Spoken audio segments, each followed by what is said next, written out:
Hello, everyone, and welcome back to Voice Like a Lion podcast. I'm your host, Stephen Pemberton, and today I have an amazing guest that is going to be here with us today that I'm so excited about. His name is Will Rush. Will is currently the CEO and co founder of Jetson, an app that helps students found their first business. Jetson includes gamified education, an AI business coach, and a real human advisor. In less than a year, the app in the App Store, Jetson has garnered over 30,000 app users, which is nuts. Like in 1 year to have 30,000 users is crazy. Prior to founding Jetson, Will worked directly under the CEO at Copper, one of the largest Gen Z banks in the world. Will has also been a venture associate and a consultant. Will's goal is to create 100 million new business owners. Will, welcome to the show. Thank you so much for having me, Steve. Excited to be here. Man, I want to start from the end of what I just read, which is 100 million new business owners. How did you get there? Like, why that number? Yeah, I mean, Jetson for me is about my vision of the future. And when you think about the future, your vision of whatever that future may look like. For me, I think about how many new business owners I think there needs to exist for all of us to still be employed, in the next 30, 50, 100 years. Yeah. And the one job that I think is never going away is being a business owner. I think artificial intelligence and robots can, go take a lot of our jobs, but the one thing that it's never going to take, depending on how I guess dystopian your vision of the world is that we'll still be in this seat, in the founder seat of a business. I also think about how the world looked, 100 years ago. And 100 years ago, one in every two people own their own business. You walk down the street to get your bread from the woman that owned the bakery, and your milk was delivered by the guy that owned, his own milk truck. And that version of the world has started to swing back in. What our data at least shows us is the biggest shift back towards entrepreneurship in the last 100 years. And we think that we're still in chapter one of that. And so that number of Well, 100 million new entrepreneurs and business owners, it sounds crazy, but I think it's actually not as crazy as it might sound. and honestly, 100 million isn't that crazy, especially when you see an article that came. I saw this article.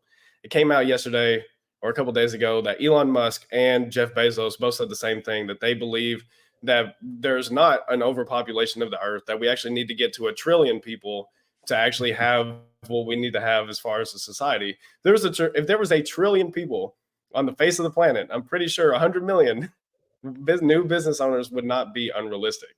And that's one of those things. That's why I love it.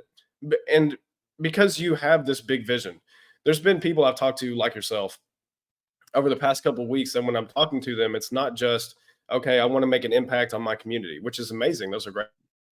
It's not, I just want to make a impact on marketing and helping companies, but it's actually, how can I, because if you make an impact and you do help 100 million new business owners come into the game, then let's say that those 100 million that they just employ three people apiece, like that's 300 million jobs. That is an insane number.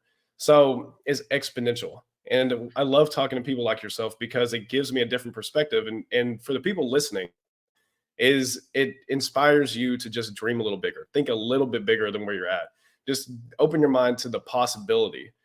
And the reason why I'm saying that, and what I'm interested to get your take on, is why do you think, because of Jetson and what you're creating, why do you think that that number is obtainable?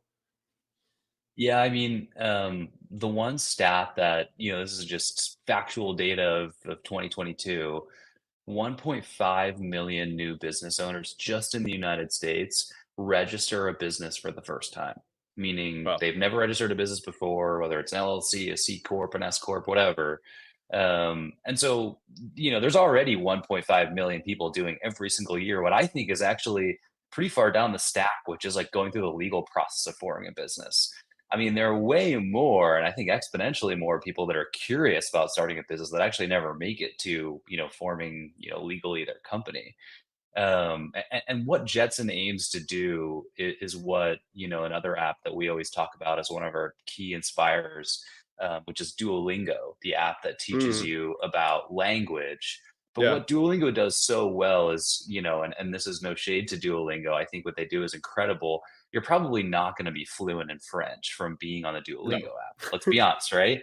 But you are much more likely to be a hobbyist about learning French, go visit France, go study abroad in France, go live in France for 2 years, and become fluent in French. And I think that's an important Mm, distinction about what we're trying to do at Jetson is we're trying to create a curious place, right? We're not going to go create the next Steve Jobs, and that's okay.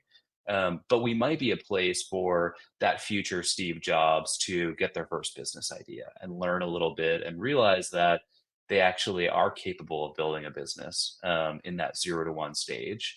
And then they go graduate from our app and they go create the next Apple. wow.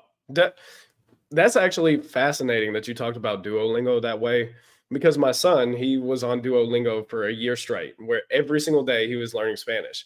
And what I found to be so interesting is because at the end of a year, you would expect that if you're doing this every single day, that you would be at least semi-fluent. But what he learned was how to game the system. So he would use these games, and he would know it's like, well, all I have to do is go to this one game, and it gives me all the points to complete the daily goal, and then I would just move on. And I went, interesting. But what I found it to be most interesting was that it made him curious about the language.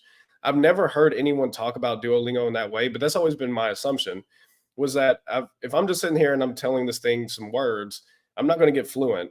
And I always knew that because in the past, I have a lot of friends who are Hispanic, and when I'm sitting there and I'm listening to them talk, it's hilarious because they'll be sitting there and they're just talking all around me in Spanish, and they know I can't understand them. But I can pick up on what they're saying because I've been in Spanish speaking cultures my entire life. And it happened the other day where they're sitting there and they're talking in front of me, this group of them, and they're talking about something that was part of the conversation I was in. When we were talking in English, and when they made the pivot, they're sitting there and they're talking, and I say, "Oh yeah, well the port cost this much," and their daughter turned to me and looked and said, "How did you know that? Like, how did you know that we just said that?" And I said, "I don't know." But just being curious, I think is so fascinating because that's what I see inspiring so many people, even myself. Like to get into business, it wasn't just I didn't have a masterful game plan. It was not. Even when we sit there and we look at, for me, I want to go to France one day. I would love to go to Mexico. Is it's not because I'm fluent in French or Spanish, but because I'm curious. And that's the one thing that I love that you're doing with Jetson is just helping people become curious, helping these kids become curious about business because like you said, I think that business has gotten kind of it's two things. It's kind of this duality right now, and I would love to get your perspective on it, especially because you are helping so many people now. But the duality of you go online and you can see all of these people who are they're the gurus with the Lamborghini, and they're saying, well, you just got to work 21 hours a day, sleep for 1 hour, and then cold plunge for the other two, and then you're good to go for your entire life. And then you have the people who just say never get into business because it's just going to ruin your life. Go get a job. And I think that it's and then there's a fine line of people who are teaching the right way and doing the right things. And I think that it's great to have a safe space like and I would love to get your take on why. Like why did you decide to create Jetson? Yeah, I mean, I think I think what you're talking about, there's a lot of misinformation about Yeah. what starting a business actually looks like, Yeah. and who does it. I actually think that's one of the biggest things before I started my own business. I had a corporate job, right? I took the safe route out of college, you could say, and wanted to make my parents proud of me, and Same. did sat in a corporate building in a suit and was miserable, for years, and no shade to that route. I mean, bless her heart, my wife works, in a more traditional corporate job, and for people that want to work to earn a salary and then live their life outside of work, that can be a phenomenal path. But if you are really curious about creating a business, the biggest advice I would give is that it actually really doesn't take, Steve Jobs as a 12-year-old tinkering with a computer in their parents' garage, right?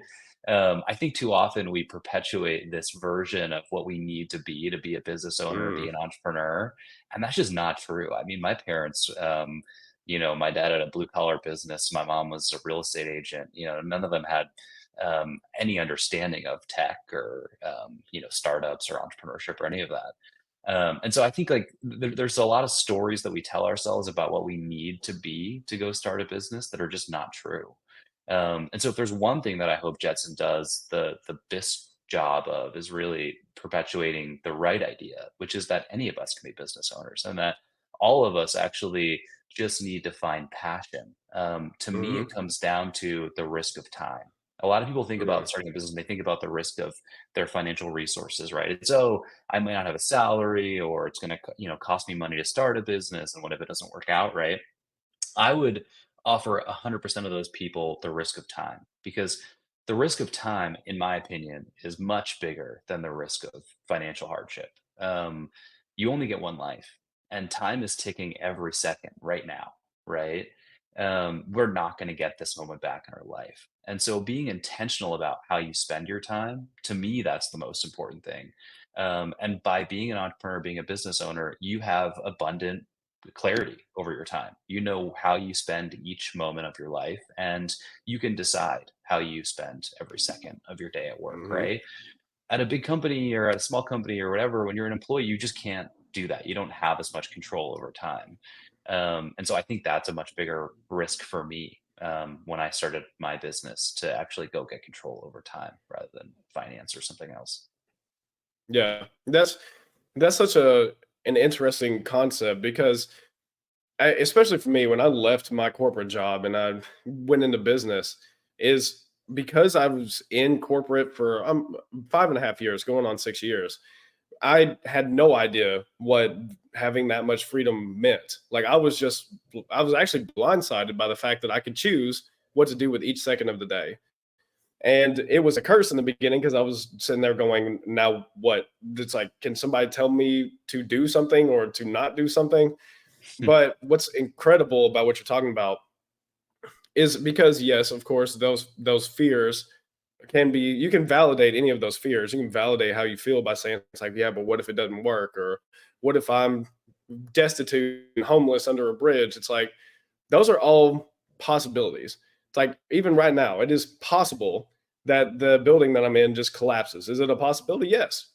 But is it a realistic possibility especially when you look at business, is it realistic that if you stay in the game long enough, that you can figure it out if you find the right mentors along the way, if you learn the right advice along the way to have a sustainable life? I believe the answer is yes. And you only lose when you quit. And I get that from Alex Hormozy, and I believe that he's correct with that. The only time that you lose in business is when you quit. So I also there's a story that I believe is Chris Pratt. Chris Pratt talked about this where he had $60 to his name and he took a job as a door-to-door salesman and this is where if you have an opportunity present itself, it's very important to seize opportunity when you see it because he said that he just saw a lady that he had noticed from a movie. And so he went and he just banged that door down until she answered the door. And he said, "Hey, you're a famous movie star, aren't you?" And she just liked the way that he looked. And she said, "Oh, you're cute. Do you act?" And he said, "Yeah, I act." He didn't really act. And so she said, "Okay, I have an audition tomorrow. I'm actually flying out tomorrow. It's at this place. Be there." He had to borrow a van, got there, and then he read this. He went, got the script, read it, and then 3 days later, he actually went and did the audition. He gets the part, and then they say, "Well, it's going to be filmed in Los Angeles." And he tells them, "I have $60. I can't get there." And they told him, "You don't have to pay for it. We're going to fly you out there." Now, there's a lot to that story, but the thing that really stood out to me was that last part Mm, is being able to acknowledge where you really are. Because I see that quite often in business where people want to ebloviate where they are. Like for Chris Pratt, he could say, "Oh, yeah, don't worry about it. I'll be there. I'll make it happen." And then I've had that happen a lot of times in sales calls and especially with business. Is people be like, "Yeah, absolutely, not a problem," and then it's a huge problem. Like they don't have the money to do it, and then they're trying to, they're really just saying no politely. But I think that the thing that's really important is if he hadn't have said that, he wouldn't have realized everything that was there for him. And that's what I find to be so interesting with Jetson is with Jetson, it's an opportunity for people to learn before they have to go out there and say, well, I've got 60 bucks. How do I actually make this thing a living now? Yeah, I mean, I think there's so much truth to having an environment to audition, right? Like Yeah. in that very, with acting or with musical performers too. I mean, there's a lot of incubation that happens earlier on in their life, right? To go act in the school play Yeah. or to go be part of the local theater or whatever, right? And then you say, okay, I'm ready to go audition for this big production or whatever it is. I think it's really not actually that dissimilar for business. I think you need an ecosystem to go practice, to go be Yeah. curious, to go figure out what you need to do. And I think, unfortunately, our school curriculum system just really doesn't have the capability to do that. I think for maybe Mm, two different reasons. Number one is, I mean, we just that system doesn't move very quickly, and the world moves incredibly quickly, and so yeah. it is always out of pace with current modern technology. And I think that's just how the system is set up. Unfortunately, there's too many, loops and things to jump through to actually have it adapt to modern technology quickly enough, to have that impact. And then number two is, and no shade, I mean, I think in another life, I probably would have loved to be a teacher. But a lot of teachers don't have business experience themselves, right? Yep. There are certainly some that do, but they're in the minority. And so for them to teach what it's like to be in a business would be extremely difficult for them to do, right? And so I think that's where there needs to be this other solution to create that ecosystem, especially for younger people to kind of go through this process. But also, the 30, 40, 50 year olds that are, starting a business for the first time too. And I definitely think that our app can be for those people too over time. Right now we focus a lot on the younger generation, but I definitely think over time, we're an app for really everybody who wants to start a business for the first time. Yeah. So what does that look like for a kid who joins the app? What do they do? Like what do they go through to actually found their first company?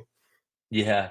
So the first thing that we do is you jump on the app and we ingest your passions, the things that you care Mm, about, and we turn that into a problem statement. Because every good business comes from a problem, right? From solving a yeah. problem.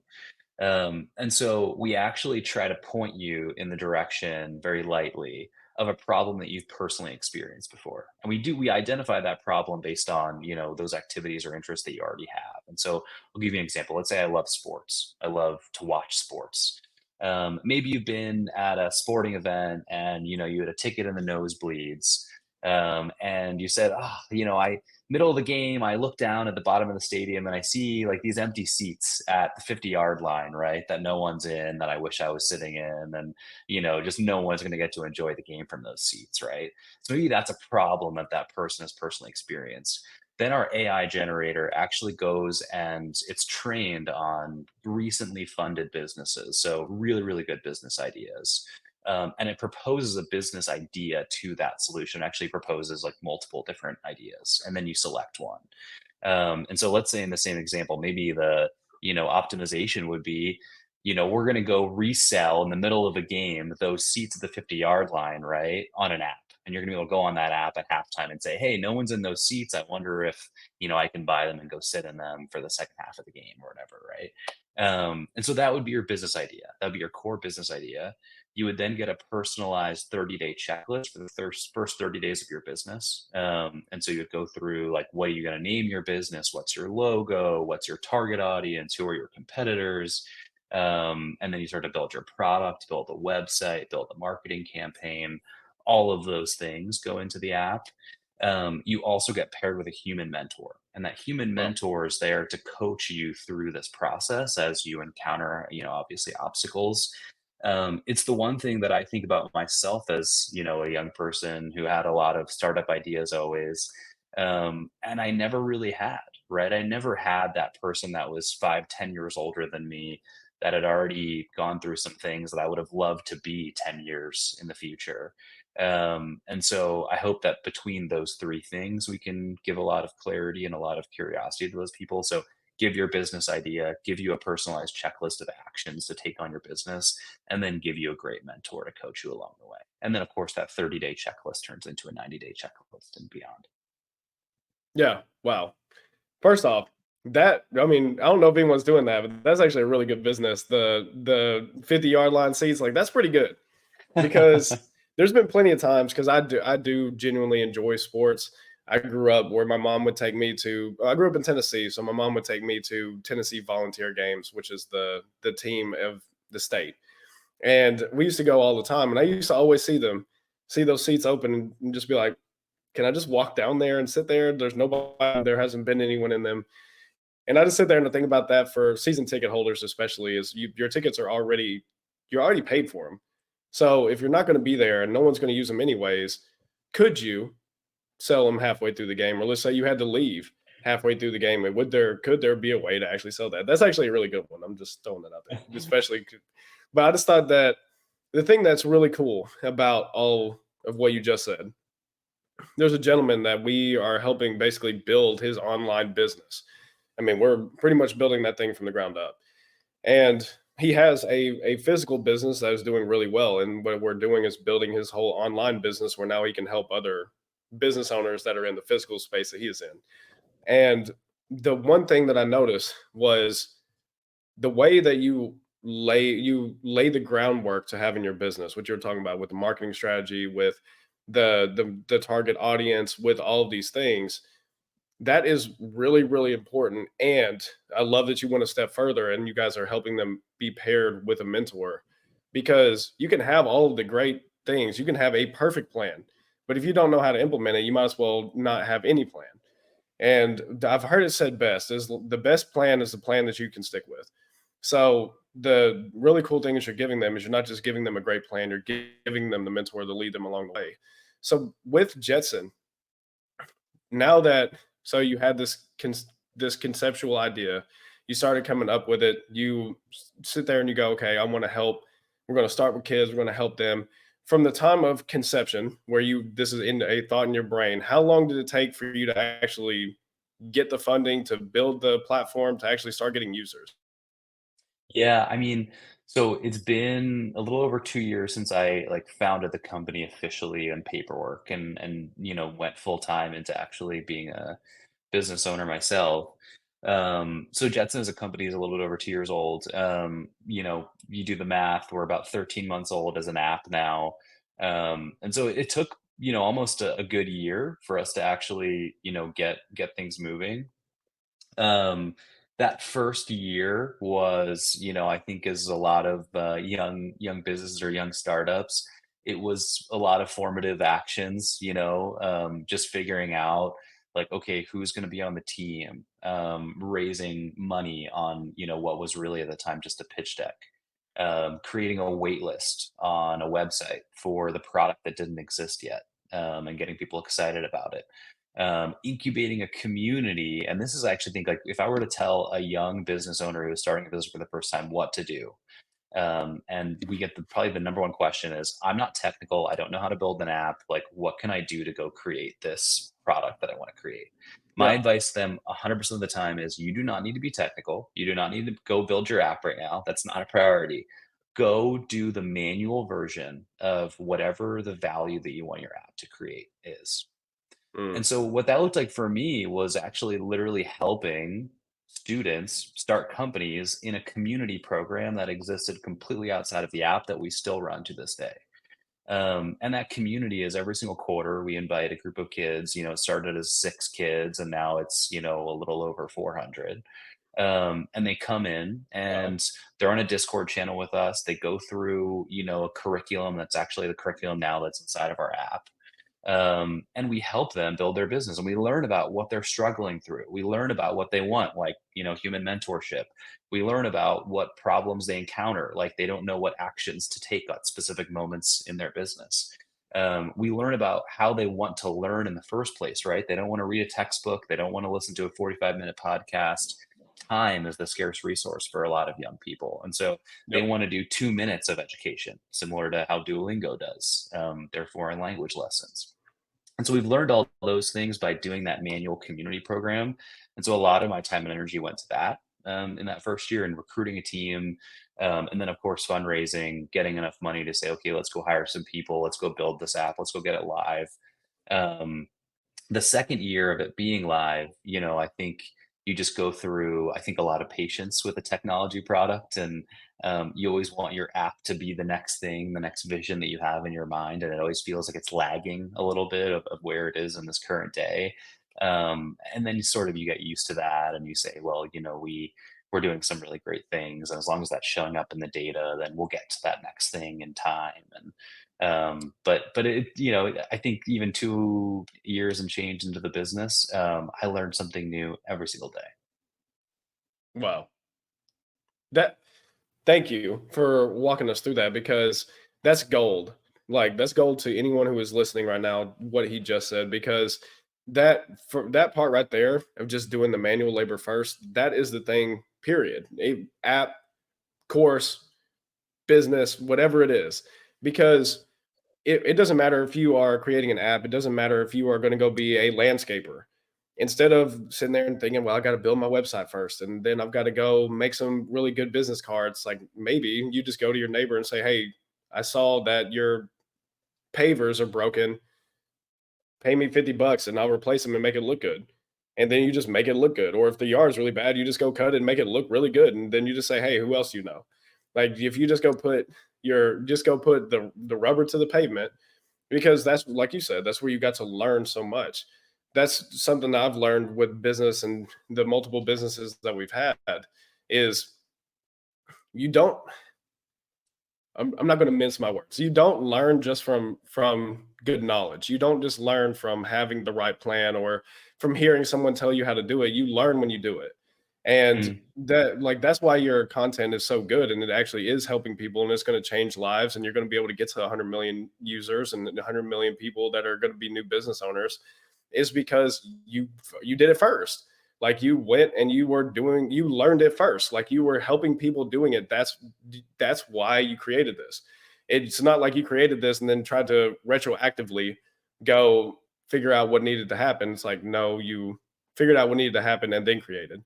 And that's what's really good about what you said. And that's my encouragement to everyone listening is you don't look at somebody's now and say, well, I can't do that. So I might as well not start because a lot of times I've seen that happen so often. Or the other part is they'll say, I need everything that that company's got before I can ever start.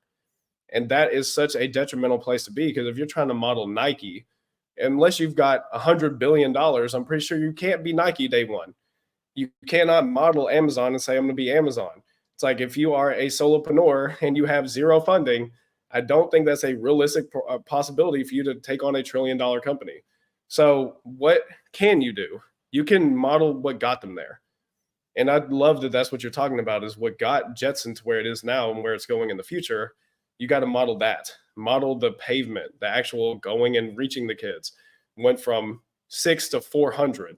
That's incredible. So one thing I do want to ask, like this is a selfish question. Not gonna lie. What does it look like to go through rounds of funding? I've heard it from a couple different people, but I would love to hear it from your experience. Yeah, I mean the fundraising world is a black box, right? To most people, and it's one of those things that I think from both the outside and the inside is also just always a moving target. Like it's always dynamic. Funding when I first started the company, it was a crazy ecosystem, right? There was a ton of growing companies. The environment was, I think, very positive. There was a lot of companies going public, and a ton of M&A happening, and the market was Yeah. ripe. And now we look, 2 years later, and the market has changed dramatically, right? I mean, it's probably the most tepid it's been, and at least like 12, 13 years, maybe even like 20, 23 years since 2000. And so, you think about that, like it is always changing. Actually going in through it and blocking and tackling, I think at the earliest stage, the biggest mistake that I made was thinking about going to your network first. I learned this the hard way by trying to go past my network and then realizing that that's actually, step two. Step one is asking like old bosses, asking family, friends, or whoever it is that knows you well to vote with their dollar on you. And it's not going to Mm, be a significant amount of money. But those are signals, and those are important signals to anybody else that's going to go give money. Because the thing is, if I can get Will's three bosses to say, I'm putting my dollar on Will because I know what he's like to work with. I know he's a sharp guy. He's somebody that I would put a ticket on, yeah, that's a really good signal to somebody who doesn't know me as well. Right. And so once I did a few of those things, it actually made the rest of the process easier. Then I went to angels. And angels are, I think, a unique group to raise money from because angels, it's their personal money, right? And yeah, so they're very protective of their personal money. They do, I would actually say, to some degree, like the most diligence of any investor type.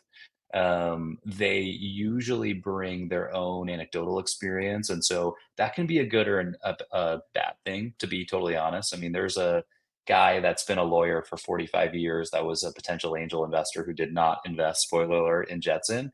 And he just grilled me on legality of the product for like 40 minutes. And I had no man, that idea. I was like, that might be the guy I was talking about. I know a so guy like that. He was a lawyer so for a long time. That might be the guy I was talking about earlier. there you go. I mean, I'm not a lawyer, right? So I Yeah, told him about 20 minutes into that call, I said, I'm going to be honest with you. I have a legal counsel who I heavily rely on to make some of these decisions. And I trust that they're really great at their jobs. And this is something that I know, enough to be dangerous from a business owner perspective. But, I do look to counsel to make a lot of these decisions. And for him, that meant that maybe I wasn't the right investment for him. Maybe he wanted a business owner that came from a legal background. I don't know. Um, but you find that through navigating the angel process and honestly falling on your face sometimes, and other times, things going wonderfully well. I am so thankful for every angel that is in my investor pool. I think that all of them have become very close relationships, naturally, in addition to just being investors. And so I think there is just that element of this journey where people become people, right? They're not just money, they're not just checks. yes, And then the last stage of going to venture capital, I think you have to go through those first two for sure to be prepared at all yep, for venture capital. I think some people like jump to VC way too quickly, and you just like can't do that because you have to get slammed by a bunch of angels and get 1,000 questions in your brain, so that you're thinking about 1,000 different aspects of the business. By the time you go talk to a VC, if you've done your homework, you'll actually be, I think, a really good face of the business at that point. You'll have thought about, what if things go wrong? What if the product doesn't work? What if this KPI doesn't show up? What if the market takes a turn? All of these things that could happen that angels will ask you about. That then when VCs ask you about, you have the answer because you thought about it because you put it into your business strategy. And so I think the VC like ecosystem, the best advice I can give to anybody, the only hack I think that I discovered is be where they already are. For me, that became things like pitch competitions or events hosted by venture capitalists. If you can show up to those and be the best company or one of the top three companies at it, you'll get a lot of inbound interest in your deal from venture capitalists, and that changes the paradigm because a lot of people are reaching out to VCs through a either cold network or warm connection, and that just doesn't work because a VC then is already on this pedestal where they're up high and you're down low, and they're like, okay, why should I even be listening to this conversation, right? You want to change yeah, that paradigm, and the only way to change that paradigm is to find ways for VCs to come to you. And so I think that's through events, through some of those things. Outside of that, you just have to have a sound business plan. You just have to know what you're doing. You have to, I think, have some level of domain expertise or, some level of experience in what you're building. Um, and so, all that together, there just is no like, you know, clear cut answer of this is how you go raise $1 million or something. yeah, But I think that's like the tactical advice that I would give is go through that process, know that each part of the process is very different than the others, know that they all prepare you for that next step. And by the time you get to VCs, I think, you've told your story so many times that you'll be just a fantastic storyteller. yeah. That's really good. That's what I heard from the angel investors I've talked to. The one who was very nice, who I've talked to you about already, he's the one who's just like, yeah, this is kind of what I look for. And And one of the big ones that he said, which is what he noticed when he started a business years ago, was he was like, I was going to people, he said, I was going to angel investors and looking for them to invest. And they would always ask me a question, which is, have you talked to your friends and family? And he was like, why would I talk to my friends and family? It's like, and then he said, it's like, why would I talk to them? So it's like, I'm talking to you. And then he realized, it's like, wait, that doesn't make sense. Like, he actually, when you verbalize it, you realize that doesn't make a ton of sense. It's like, you're going to go ask people you don't know for money, but you won't ask people you do know. And and I know that there's this stigma around it. That's like, well, it's my friends and family. I don't want to ask them for money. It's like, but it's either that or it's like, but what if I lose it all? What if I fail? It's like, but the thing is that if you believe in it enough, then you should be willing to ask them.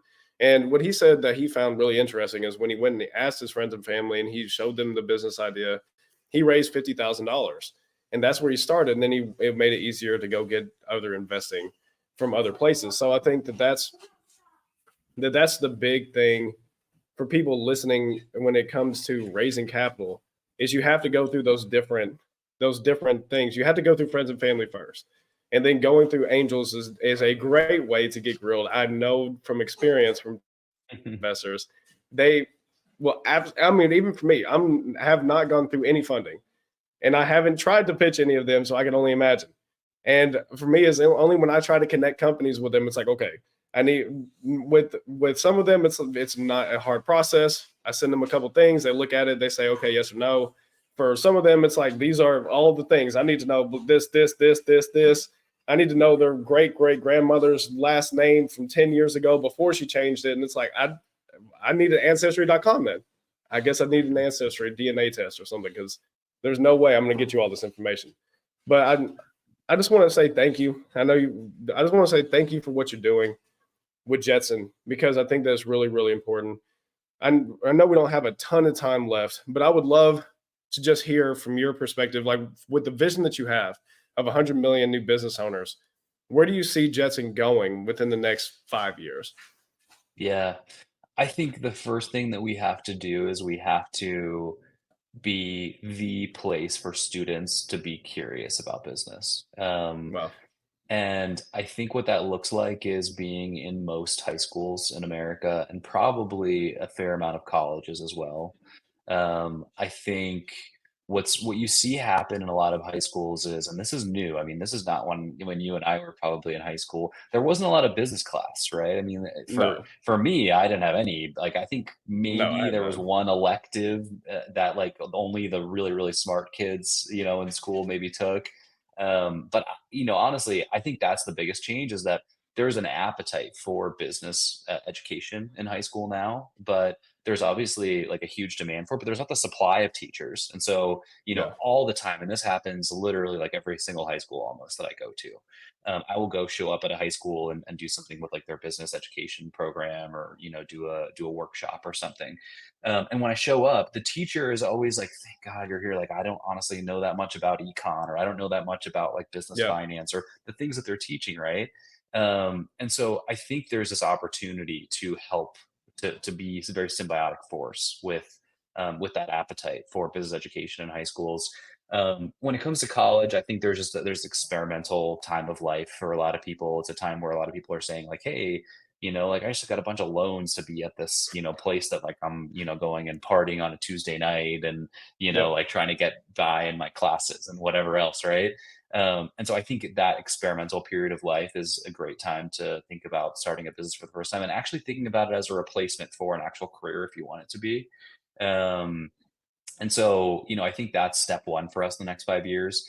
The last piece that I think is absolutely critical for us to do really well is I think that we have to make sure that every single person that comes on the Jetson app and spends at least a little bit of time on the app feels empowered by the experience. And the number one way that we measure that is if there's a signal outside of the app that you have done something with your business beyond just what's in our app ecosystem. wow, One of the biggest ones that we see is kids will add their business to their LinkedIn profile if they have a LinkedIn. And we love that one.